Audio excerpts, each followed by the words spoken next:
আমাদের জেলা প্রশাসক নিয়োগ দেওয়া হয়েছে এবং সেটাও দলীয় বিবেচনায়, অথচ এই গণতন্ত্রের জন্য 2014 থেকে আরম্ভ করে 2024 সাল পর্যন্ত নিরবচ্ছিন্নভাবে মাননীয় স্পিকার বাংলাদেশের মানুষ লড়াই করেছে, সংগ্রাম করেছে।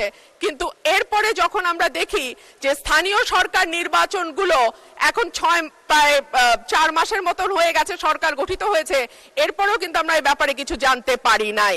এবং আমাদের সংবিধান অনুযায়ী আমাদের স্থানীয় পর্যায়ের পুরো শাসন ব্যবস্থা স্থানীয় নির্বাচনের মাধ্যমে যারা প্রতিনিধি নির্বাচিত হবেন তাদের হাতে হওয়ার কথা।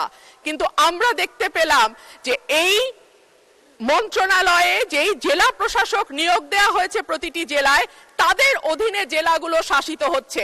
এটা কিন্তু সংবিধানের সঙ্গে সরাসরি সাংঘর্ষিক।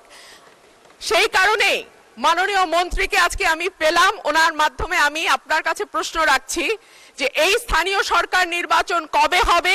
সেই নির্বাচনে কখনো আমরা শুনতে পাচ্ছি যে নিষিদ্ধ ঘোষিত আওয়ামী লীগ অংশ নিতে পারবে, কেউ বলছেন পারবে, কেউ বলছে পারবেন না, কেউ বলছে দলীয় প্রতীকে হবে না বলে যারা ক্লিন ইমেজের আছেন তারা পারবেন।